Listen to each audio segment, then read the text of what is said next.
Before we dive into today's story, we have a humble request. Please consider subscribing to this new channel. Help us hit our first milestone of 1,000 subscribers. Your support will motivate us to keep bringing you more exclusive, original cheating wife stories. And now, let's get started with today's story. Sergio Woodruff's knuckles whitened as he gripped the steering wheel of his sleek black BMW. The 38-year-old criminal defense attorney sat motionless in his driveway, his piercing blue eyes fixed on the front door of his suburban home.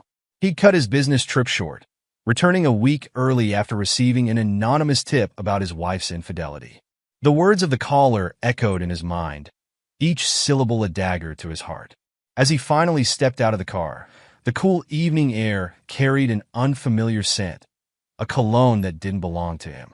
Sergio's jaw clenched, his suspicions growing with each step towards the house. He inserted his key into the lock, the slight tremor in his hand the only outward sign of the turmoil within. The door swung open, revealing Tricia lounging on the living room couch. Her eyes, wide with surprise and a flicker of guilt, met his. "Sergio, you're home early," she exclaimed, her voice a pitch too high. Sergio didn't respond. His gaze swept the room, noting the hastily straightened cushions and the lingering scent of that foreign cologne. Without a word, he headed upstairs, his footsteps heavy on the carpeted stairs. The bedroom told the story Tricia's lips wouldn't. Rumpled sheets, hastily smoothed but still bearing the imprint of two bodies. A man's watch on the nightstand, definitely not his. Sergio picked it up, examining it closely. An expensive piece, no doubt belonging to someone who wanted to impress. As he set the watch down, his mind began to race. Years of courtroom experience kicked in, his emotions giving way to cold, calculated thinking. He wouldn't give Tricia the satisfaction of an emotional confrontation. No, he would handle this with the same precision he used to dismantle witnesses on the stand. Sergio took a deep breath, steeling himself for the performance of a lifetime. He would play the role of the unsuspecting husband, all while gathering the evidence he needed to ensure Tricia would regret her betrayal. Over the next few days, Sergio maintained a facade of normalcy that would have impressed even the most discerning jury. He kissed Tricia goodbye in the mornings, made small talk over dinner, and even endured her attempts at intimacy with a rehearsed smile. All the while, his mind worked overtime, plotting his next moves. In his office, Sergio placed a call to Frank Delgado, a private investigator he'd worked with on numerous cases. "Frank, I need your services." "It's personal this time," Sergio said, his voice low despite the privacy of his corner office. Frank's gravelly voice came through the speaker.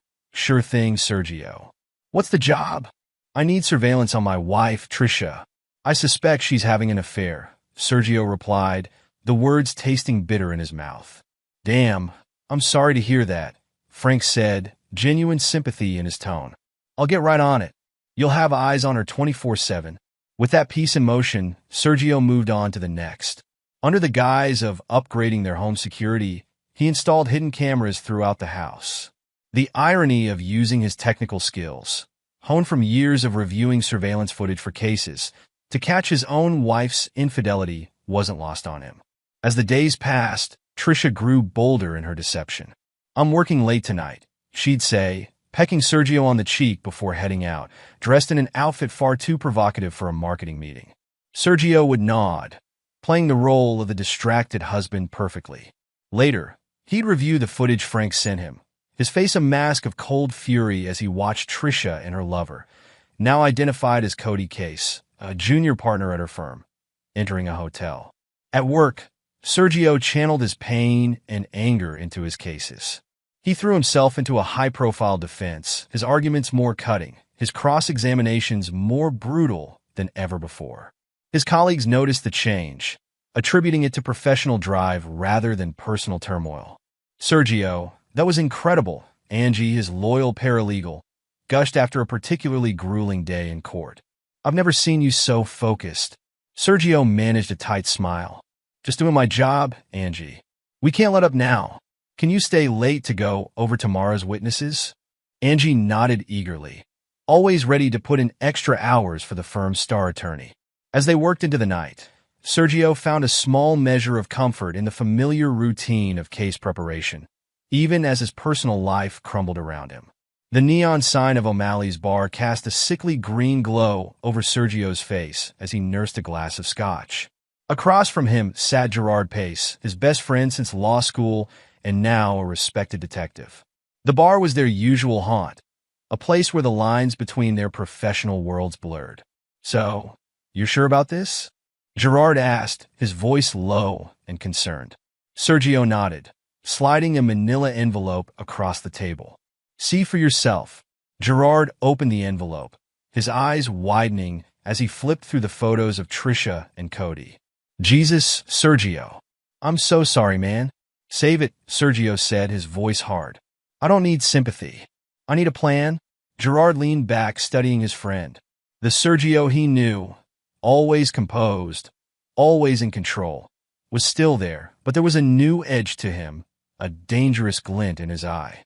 "All right," Gerard said finally. "What do you want to know about this Cody character?" "Everything," Sergio replied, taking a sip of his scotch. "His history, his weaknesses, his dirty little secrets. I want to know it all." Gerard nodded, pulling out his phone. "I'll make some calls, pull some strings." "But Sergio, it's not too late to confront Trisha, try to work things out." Sergio's laugh was cold and humorless. "Work things out? No, Gerard. She made her choice. Now she'll face the consequences." Over the next hour, Gerard's contacts came through. Cody Case's history unfolded before them. A string of workplace affairs, financial irregularities cleverly concealed, and a reputation for climbing the corporate ladder on the backs of others. As the information poured in, Sergio's mind whirred, fitting the pieces in a place like a complex legal strategy. He could use this, all of it. "Thanks, Gerard," Sergio said, standing up. "I owe you one." Gerard grabbed his arm. "Just be careful, okay? Don't do anything stupid." Sergio's smile didn't reach his eyes. "Stupid? No. Calculated? Absolutely." The next few weeks saw a transformation in Sergio. The pain of Trisha's betrayal became fuel, driving him to reshape himself into a man with nothing to lose and everything to gain. Every morning, long before the sun rose, Sergio hit the gym. He pushed his body to its limits, each rep, each mile on the treadmill, a step further from the man Trisha had betrayed. His once soft lawyer's physique hardened, becoming lean and muscular. At the office, he worked longer hours than ever before. Cases that once seemed unwinnable crumbled before his relentless assault. Plea deals were struck, evidence suppressed, juries swayed by his impassioned arguments. Angie noticed the change, her admiration for Sergio growing with each passing day. "You're on fire lately," she commented one evening as they prepared for yet another trial. "I don't think I've ever seen you this intense." Sergio paused in his review of witness statements. "Life's too short for half measures, Angie. We either give it our all, or we don't bother at all." As Sergio remade himself, Trisha remained oblivious to the storm gathering on the horizon. Her affair with Cody continued, her lies becoming more frequent and transparent. One evening, as Sergio sat in his home office reviewing case files, Trisha entered, wearing a silky nightgown. "Honey," she purred, "why don't you come to bed? You've been working so hard lately." Sergio looked up, his eyes cold as they swept over the woman who had once meant everything to him. "I'm not tired," he said flatly, returning to his work. Trisha's face fell, confusion and unease flickering in her eyes. As she left the room, Sergio allowed himself a small smile. The pieces were falling into place. Soon, very soon, he would be ready to make his move. Sergio Woodruff sat in his office, his piercing blue eyes fixed on the computer screen before him. The glow illuminated his face, now leaner and more angular from weeks of grueling workouts. His fingers flew across the keyboard as he methodically emptied the joint accounts he shared with Trisha. He paused, a smile playing on his lips as he watched the numbers dwindle. This was just the beginning. With a few more keystrokes, he initiated the transfer of their assets into accounts only he could access. It wasn't about the money. Sergio had always been the primary breadwinner. This was about control, about cutting off every avenue of comfort Trisha might seek in the aftermath of her betrayal. Next on his list was a meeting with Veronica Steele, the city's top divorce attorney. Sergio had faced her in court numerous times, always respecting her ruthless efficiency. Now, he would harness that ruthlessness for his own cause. Sergio, Veronica greeted him, her handshake firm. I must admit, I never expected to see you on this side of the table. Life's full of surprises, Veronica, Sergio replied, his voice devoid of emotion. Some more unpleasant than others. As they discussed strategy, Sergio laid out the evidence he had gathered. Veronica's eyes widened slightly, impressed by his thoroughness. You've certainly done your homework, she commented. This should make things interesting. Sergio nodded. I want this to be quick and decisive. Trisha doesn't get to walk away from this unscathed. Veronica's lips curled into a predatory smile. Oh, I can assure you she won't. With the legal groundwork laid, Sergio moved on to the next phase of his plan. He placed an anonymous call to the HR department of Trisha's firm, his voice disguised. I have information about unethical behavior involving one of your employees, Cody case, he said, his tone concerned. There's a pattern of workplace affairs and some financial discrepancies you might want to look into. The HR representative's voice turned serious. Thank you for bringing this to our attention. We'll investigate immediately. Sergio hung up, satisfaction coursing through him. The dominoes were set. Now it was time to knock them down. Friday evening arrived, and Sergio knew Trisha would be meeting Cody. He waited until he heard her car pull out of the driveway before springing into action. He moved through the house like a man possessed, gathering Trisha's belongings. Designer clothes, shoes, jewelry, all went into large trash bags. He took no care with her possessions, stuffing them in haphazardly. In their walk-in closet, Sergio paused as his eyes fell on Trisha's wedding dress. The white fabric seemed to mock him, a symbol of vows so carelessly broken. With deliberate slowness, he lifted the dress from its hanger. His hands, steady in even the most high-pressure courtroom situations, didn't shake as he picked up a pair of scissors. The sound of tearing fabric filled the room as Sergio methodically slashed the dress. Each cut was precise, calculated, mirroring the way Trisha had torn apart their marriage. When he finished, the once beautiful gown was nothing more than tattered rags. Next, Sergio called a locksmith. The man arrived promptly, looking slightly confused at the urgency of the late-night call. I need all the locks changed, Sergio instructed. Immediately, the locksmith nodded, sensing the tension in Sergio's voice. Yes, sir. I'll get right on it. As the locksmith worked, Sergio gathered the trash bags and carried them to the front porch. He arranged them neatly, a final act of consideration for a woman who had shown him none. Finally, Sergio took out a piece of paper and a pen. His handwriting was steady as he wrote. I hope he was worth losing everything for. He placed the note atop the bags, held down by Trisha's now worthless wedding ring. With one last look at the home he had shared with Trisha, Sergio walked away. He drove to the city's most exclusive hotel, checked in, and ordered a bottle of their finest scotch. As he poured himself a glass, he allowed himself a small smile. The stage was set. Now, he would wait for the curtain to rise on Trisha's new reality. The night air was thick with the scent of alcohol and cheap perfume as Trisha stumbled out of Cody's car. Her laughter, too loud and slightly hysterical, cut through the quiet suburban street. Shoo, Cody hissed, his eyes darting around nervously. You want to wake up the whole neighborhood? Trisha rolled her eyes, fumbling in her purse for her house keys. Oh, lighten up, Cody. Sergio's probably passed out in his office again. He never notices anything anyway. As she approached the front door, Trisha's alcohol-addled brain slowly registered the scene before her. Piles of trash bags littered the porch, and the key wouldn't fit in the lock. What the hell? She muttered, confusion sobering her quickly. Her eyes fell on the note atop the bags. As she read Sergio's words, the blood drained from her face. No, no, no, she whispered, panic rising in her throat. Cody sauntered up behind her, his arrogance palpable. What's the problem, babe? Forgot your key. Wordlessly, Trisha thrust the note at him. Cody read it, his smug expression faltering for a moment before he forced a laugh. So what? The bastard figured it out. Big deal. You're better off without him anyway. Cody wrapped an arm around Trisha's waist, pulling her close. Why don't you come stay with me? We can celebrate our freedom. Trisha shrugged off his embrace, her mind racing. This wasn't how it was supposed to go. Sergio was meant to be oblivious, content in his workaholic bubble, while she enjoyed the best of both worlds. I need to talk to Sergio, she stammered, pulling out her phone. Cody's face darkened. Are you serious?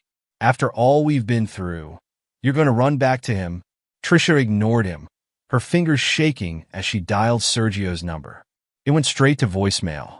She left a series of increasingly frantic messages, each one more desperate than the last. As the night wore on, Trisha's panic grew. She alternated between crying and raging, while Cody became increasingly impatient.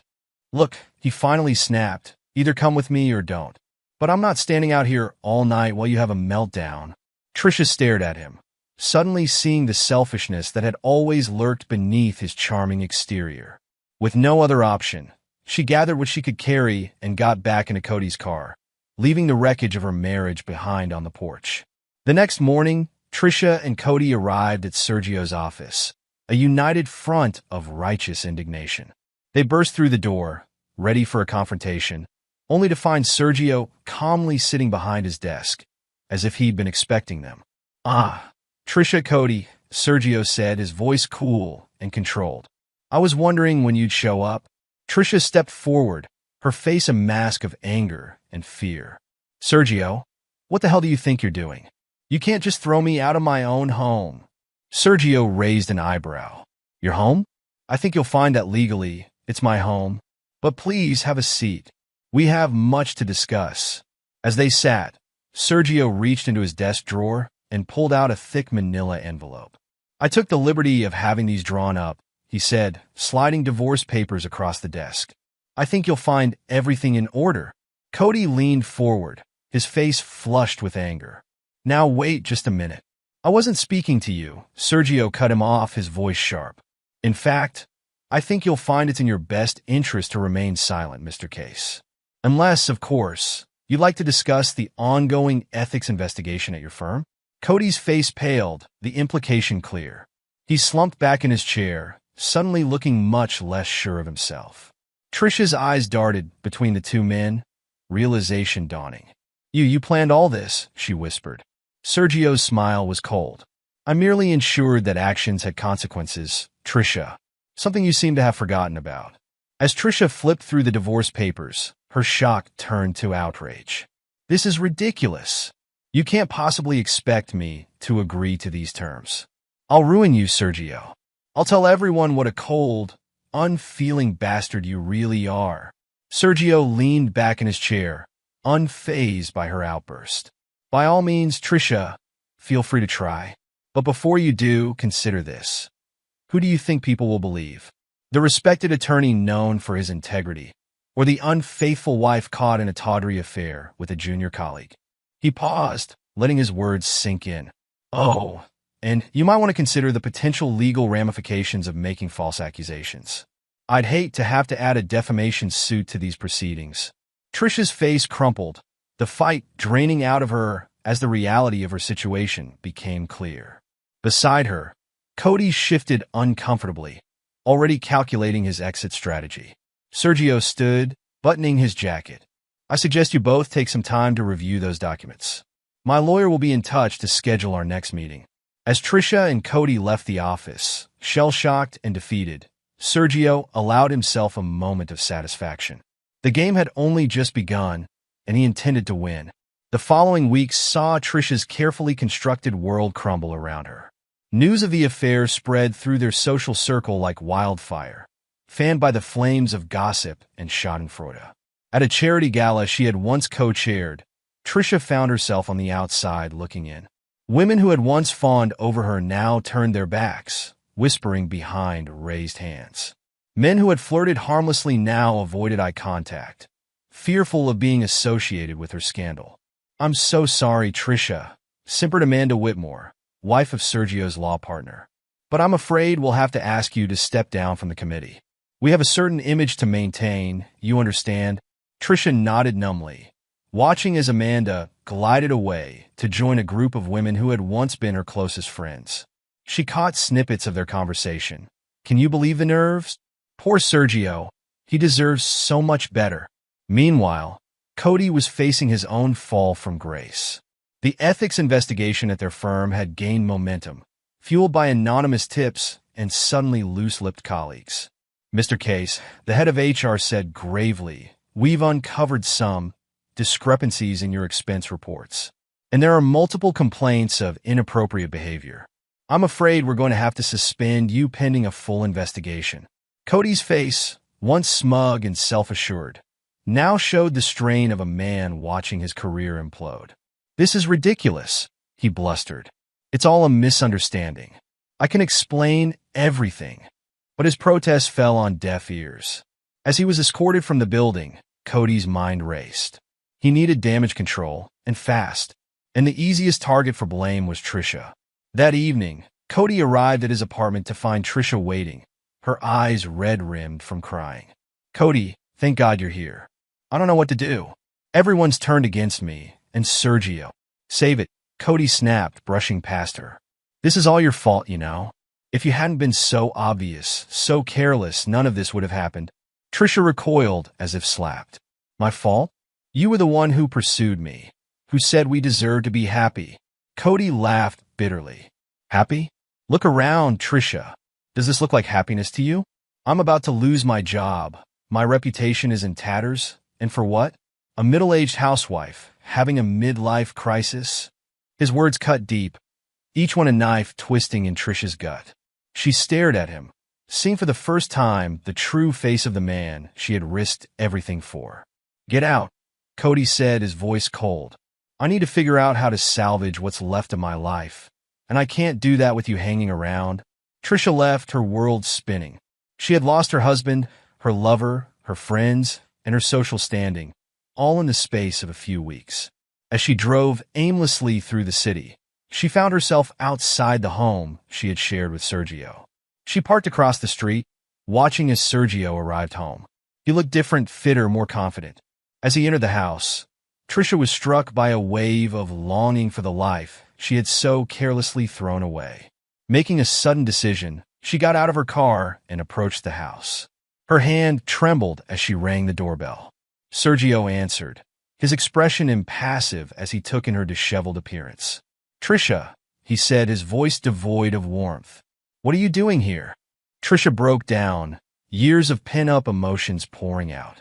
"Sergio, I'm so sorry. I made a terrible mistake. Please, can we just talk? Maybe we can work things out, start over." For a moment, something flickered in Sergio's eyes, perhaps a memory of the love they had once shared. But it was gone as quickly as it appeared, replaced by a cool detachment. "There's nothing to work out, Trisha," he said calmly. "You made your choices. Now you have to live with the consequences." "But I love you," Trisha pleaded, reaching for him. Sergio stepped back, his voice firm. "No, Trisha. You love the idea of me, the successful husband who provided you with a comfortable life while you did as you pleased. But that's over now. You chose Cody, remember? I suggest you go back to him." "Cody left me," Trisha whispered, her voice small and broken. Sergio's laugh was without humor. "Of course he did. Men like Cody always do when things get tough." He paused, studying her for a moment. "I'd say I'm sorry, Trisha, but the truth is I'm not. You brought this on yourself." With that, he closed the door, leaving Trisha alone on the porch, the same porch where, weeks earlier, she had found her life packed into garbage bags. As Trisha walked away, shoulders slumped in defeat, she didn't see Sergio watching from the window. His face was a mask of calm resolve, but inside, a storm of emotions raged. He had loved Trisha once, deeply and completely, but that love had been burned away by her betrayal, leaving behind a man forged in the fires of pain and determination. Sergio turned away from the window, his mind already moving on to the next phase of his plan. The divorce proceedings would begin soon, and he intended to emerge victorious, just as he did in the courtroom. Trisha had underestimated him, had taken his devotion for granted. Now, she would learn the true cost of her betrayal. As he settled into his home office to review case files, Sergio allowed himself a small smile. He was Sergio Woodruff, respected attorney, a man of integrity and strength. And he was just getting started. The imposing courthouse loomed before Sergio Woodruff as he strode up the steps, his tailored suit armor of professionalism. Behind him, a few paces back, Tricia scurried to keep up, her once confident demeanor now reduced to nervous glances and fidgeting hands. Inside, the courtroom buzzed with anticipation. High-profile divorces were always a spectacle, but this one promised to be particularly juicy. Sergio took his place at the plaintiff's table, his posture relaxed yet alert. His eyes briefly met those of his attorney, Veronica Steele, who gave him a slight nod of reassurance. Across the aisle, Tricia huddled with her lawyer, a young man named Brian Hodges. His suit was ill-fitting, his tie slightly askew, a stark contrast to Sergio's polished appearance. Tricia leaned in, whispering urgently to Brian, who seemed overwhelmed by her rapid-fire instructions. As the judge entered and the proceedings began, the difference in preparation became glaringly apparent. Veronica's opening statement was a masterpiece of legal rhetoric, painting a clear picture of Tricia's infidelity and financial misconduct. She wove together the evidence Sergio had meticulously gathered, creating a narrative that left little room for sympathy towards Tricia. Brian's rebuttal was weak in comparison. He stumbled over his words, trying to portray Tricia as a victim of a loveless marriage. But his arguments fell flat in the face of the mountain of evidence against her. As the proceedings continued, Tricia's attempts to claim alimony were systematically dismantled. Veronica presented bank statements showing suspicious transfers, credit card bills from lavish hotel stays, and even receipts for expensive gifts, all linked to her affair with Cody. "Your Honor," Veronica said, her voice crisp and confident, "Mrs. Woodruff's claim for alimony is not only unwarranted but insulting. The evidence clearly shows that she has been misappropriating marital funds for her extramarital activities. To award her additional support would be to reward her deceit." Tricia's face reddened, a mix of anger and humiliation. She turned to Brian, hissing, "Do something. Aren't you supposed to be defending me?" Brian shifts uncomfortably, knowing he's outmatched. "Mrs. Woodruff, please. I'm doing my best, but the evidence— I don't want to hear about the evidence." Tricia snapped, loud enough for nearby spectators to hear. "I want you to earn your fee and get me what I deserve." The judge's gavel came down hard. "Mrs. Woodruff, control yourself, or you'll be held in contempt." Tricia slumped back in her chair, shooting daggers at Sergio with her eyes. But Sergio remained impassive, his focus on the proceedings unwavering. The climax of the day came with Cody's testimony. As he took the stand, his usual smug demeanor was replaced by a nervous energy. His eyes darted around the courtroom, refusing to meet Tricia's gaze. Veronica approached him, her smile predatory. "Mr. Case, please tell the court about the nature of your relationship with Mrs. Woodruff." Cody swallowed hard. We had an affair. It started about a year ago." "And who initiated this affair?" Cody's eyes flicked to Tricia, then away. "Tricia did. She was always flirting at the office, suggesting we work late together. One night, she just came on to me." A gasp rippled through the courtroom. Tricia half rose from her seat, her face contorted with rage. "You lying bastard," she shouted. "You pursued me. You said I deserved better than Sergio." The judge's gavel came down again. "Mrs. Woodruff, this is your final warning. One more outburst, and you'll be removed from this courtroom." As Tricia sank back into her seat, Cody continued his testimony, painting her as the aggressor in their affair. He detailed how she'd encouraged him to falsify expense reports to cover their trysts, how she'd promised to leave Sergio for him. With each word, Tricia's case crumbled further. By the time Cody stepped down from the stand, the sympathy in the room was palpable. Not for Tricia, but for Sergio, the wronged husband who had endured such betrayal. Throughout it all, Sergio remained a picture of composure.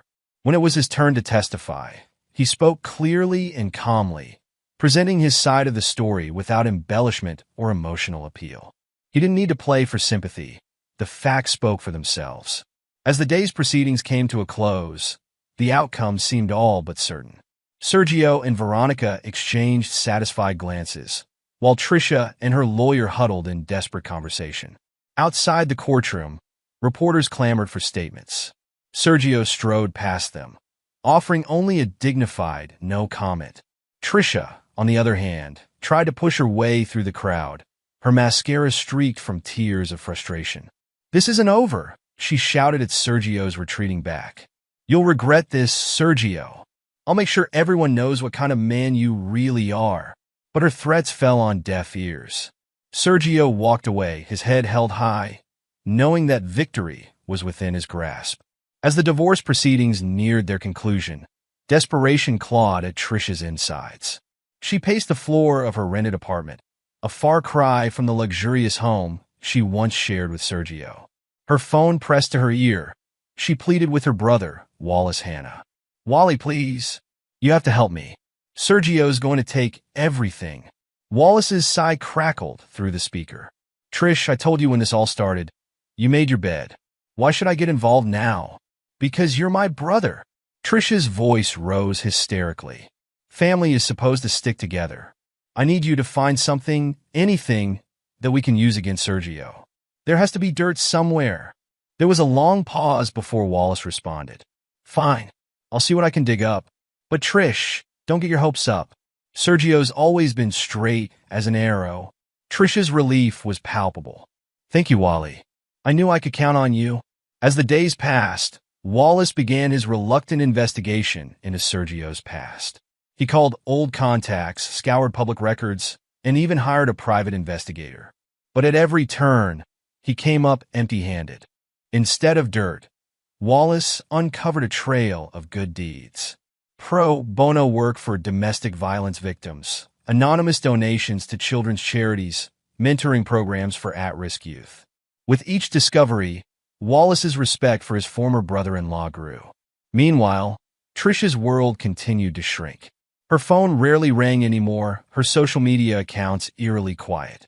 The few times she ventured out, she was met with cold shoulders and whispered comments. One afternoon, as Tricia was drowning her sorrows in a bottle of wine, a knock at the door startled her. She opened it to find Cody standing there, his appearance a shadow of his former polished self. "Tricia," he said, his voice hoarse. "Can we talk?" She let him in, noting the desperation in his eyes. Cody paced the small living room. "I'm finished, Tricia. The ethics board, they're going to disbar me. I've lost everything." For a moment, Tricia felt a flicker of sympathy. Then she remembered his betrayal in the courtroom, and her heart hardened. "What do you want from me, Cody?" "In case you haven't noticed, I'm not exactly in a position to help anyone." Cody turned to her, his eyes pleading.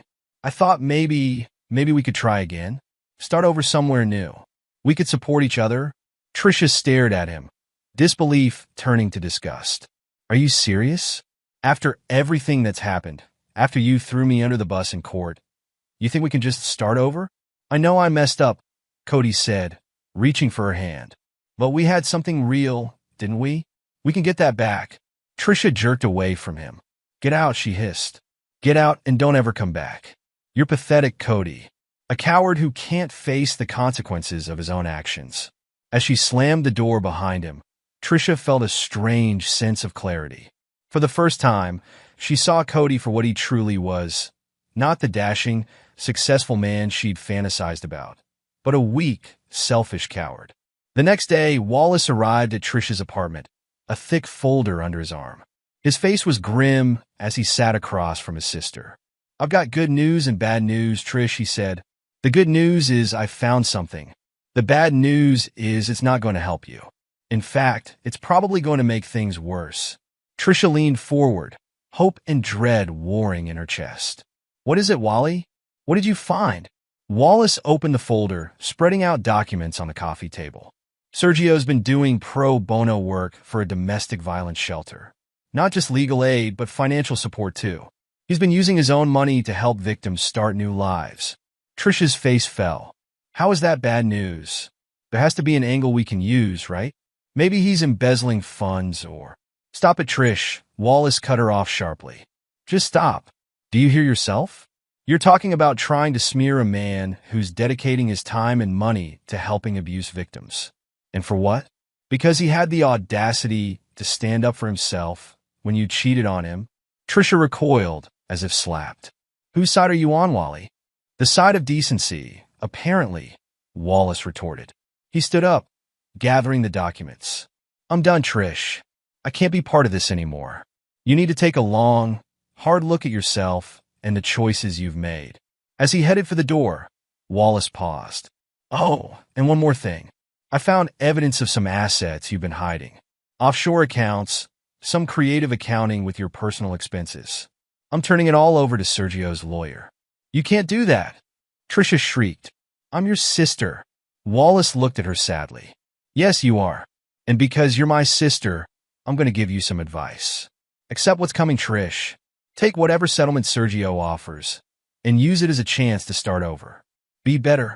With that, he left, leaving Tricia alone with the realization that she had well and truly lost everything. The courtroom was packed on the day of the final ruling. Sergio sat at the plaintiff's table, as composed as ever in a crisp charcoal suit. Beside him, Veronica Steele radiated confidence. Across the aisle, Tricia slumped in her chair, her appearance a far cry from her once polished self. As the judge entered, a hush fell over the room. Judge Miranda Holbrook, known for her no-nonsense approach, surveyed the courtroom before speaking. After careful consideration of all evidence presented, this court is ready to issue its ruling in the matter of Woodruff versus Woodruff. Tricia straightened in her seat, a last flicker of hope in her eyes. Sergio remained still, his expression neutral. This court finds overwhelmingly in favor of the plaintiff, Sergio Woodruff. The defendant, Tricia Woodruff, is found to have engaged in marital misconduct through her extramarital affair. Furthermore, her attempts to claim alimony are denied based on evidence of financial misconduct during the marriage. Judge Holbrook continued, detailing the division of assets. With each pronouncement, it became clear that Tricia was being left with little more than she had entered the marriage with. The judge's tone grew stern as she addressed Tricia directly. Mrs. Woodruff, this court takes a dim view of your actions both during your marriage and throughout these proceedings. Your attempts to malign Mr. Woodruff's character have been found baseless and potentially libelous. You would do well to accept this ruling and move forward with your life. As the judge's gavel fell, finalizing the divorce, a weight seemed to lift from Sergio's shoulders. He shook hands with Veronica, thanking her for her excellent work. As they gathered their things to leave, Sergio caught sight of Tricia. She stood alone, tears streaming down her face as the reality of her situation sank in. For a brief moment, their eyes met. Tricia's gaze held a mixture of anger, regret, and dawning realization of all she had lost. Sergio's remained impassive, offering neither forgiveness nor condemnation. He simply nodded once, then turned away. As Sergio exited the courtroom, he was met with a sea of supportive faces. Colleagues, friends, and even a few of Tricia's former social circle were there, offering congratulations and words of support. Among them was Angie, his loyal paralegal. Her eyes shone with admiration as she approached. Congratulations, Sergio. You handled this whole ordeal with such grace and strength. Sergio allowed himself a small smile. Thank you, Angie. I couldn't have done it without the support of the firm and your hard work. As they chatted, neither noticed Tricia watching from the shadows, her face a mask of bitterness as she witnessed the respect and admiration Sergio commanded. Months passed, and life moved on. Sergio threw himself into his work with renewed vigor, his reputation only enhanced by the dignified way he had handled his personal troubles. His pro bono work expanded, and he found a deep sense of satisfaction in helping those truly in need. One evening, at a celebration for his promotion to partner at the firm, Sergio found himself in conversation with a striking woman he hadn't met before. Sergio Woodruff, he introduced himself, extending his hand. Sylvia Reinhardt, she replied, her handshake firm and confident. I'm a neurosurgeon at Metro General. Your colleague Mark was just telling me about your recent work with the domestic violence shelter. It's incredibly admirable. As they talked, Sergio found himself drawn in by Sylvia's intelligence and wit. For the first time since his divorce, he felt a spark of interest, a reminder that life still held possibilities. Their conversation was interrupted by the managing partner calling for a toast. As Sergio excused himself to join his colleagues at the front of the room, he caught Sylvia's eye. She smiled warmly, and he found himself looking forward to continuing their conversation. Later that night, Sergio sat in his home office, contentedly reviewing notes for an upcoming case. His eyes drifted to a framed note on his desk, the same one he had left for Trisha on that fateful night. I hope he was worth losing everything for. Once a reminder of betrayal, the note now served a different purpose. It was a testament to his strength, a reminder of the adversity he had overcome. Sergio smiled, feeling truly at peace for the first time in years. He was Sergio Woodruff, respected attorney, valued colleague, and a man who had faced betrayal and emerged stronger for it. As he turned back to his work, Sergio felt a sense of anticipation for what the future might hold. He had weathered the storm and come out the other side, ready to embrace whatever challenges and opportunities lay ahead. The chapter with Trisha was closed. Now it was time to write a new one. Epilogue. 5 years had passed since the dust settled on the Woodruff divorce, and the consequences of that tumultuous period continued to ripple through the lives of all involved. Trisha Woodruff, once the picture of suburban success, now lived in a small, run-down apartment on the outskirts of the city. The meager settlement from her divorce had long since dwindled, frittered away on unsuccessful attempts to recapture her former lifestyle. Her days were spent working as a low-level administrative assistant at a local insurance company, a far cry from her previous role as a marketing executive. The social circle that had once fawned over her now treated her as a cautionary tale. Invitations to galas and charity events, once a staple of her calendar, had dried up entirely. On the rare occasions she ventured to her old haunts, she was met with cold shoulders and not-so-subtle whispers. Trisha's attempts to rebuild her life romantically had been equally unsuccessful. Her reputation preceded her, and any potential partners quickly distanced themselves once they learned of her past. The loneliness of her new reality was a constant, bitter reminder of what she had thrown away. In her darkest moments, Trisha would find herself staring at old photos of her life with Sergio, the weight of her mistakes crushing down on her. She had tried reaching out to him once, a desperate email sent late one night, seeking forgiveness or at least closure. The response, polite but firm in its finality, had made it clear that Sergio had moved on completely. That email remained unopened in her inbox, a digital reminder of the bridges she had burned. Cody Case's fall from grace had been even more dramatic. Disbarred and blacklisted in the corporate world, he had been reduced to working as a telemarketer, his smooth talk now directed at selling dubious products to unsuspecting customers. The confidence that had once oozed from every pore was gone, replaced by a nervous energy that seemed to repel everyone around him. His attempts to reconcile with his family had been met with skepticism and mistrust. His wife, who had stood by him initially, finally left when the full extent of his infidelities and financial misdeeds came to light. She had taken their children and moved across the country, leaving Cody with nothing but supervised visitation rights. Cody's nights were often spent in seedy bars, drowning his sorrows and regaling anyone who would listen with tales of his former glory days. But as the years passed, even those stories began to ring hollow in his own ears. He had become a cautionary tale in legal circles, his name mentioned in ethics classes as an example of how quickly a promising career could be destroyed by poor choices. In stark contrast, Sergio Woodruff's life had continued on an upward trajectory. Now a senior partner at his firm, he had built a reputation as one of the city's most formidable attorneys. His pro bono work with domestic violence victims had expanded into a full-fledged foundation, providing legal aid and support to those in need. Sergio's personal life had blossomed as well. His relationship with Sylvia Reinhardt, the neurosurgeon he had met at his partnership celebration, had deepened over the years. They had married in an intimate ceremony 2 years after their first meeting. Their connection built on mutual respect, shared values, and a deep understanding of each other's dedication to their professions. Together, Sergio and Sylvia had become a power couple in the city's philanthropic circles. Their annual charity gala for the Domestic Violence Foundation was the highlight of the social calendar, drawing support from the highest echelons of society. The event was always bittersweet for Sergio, serving as a reminder of how far he had come since the dark days of his divorce. Angie, Sergio's once loyal paralegal, had flourished under his mentorship. With his encouragement, she had pursued her law degree while continuing to work at the firm. Now a junior associate, she was quickly making a name for herself as a sharp and dedicated attorney.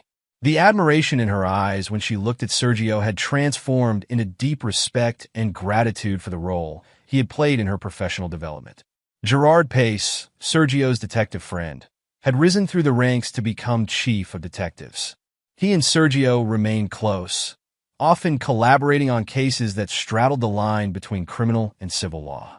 Their friendship, forged in the crucible of Sergio's personal crisis, had only grown stronger over the years.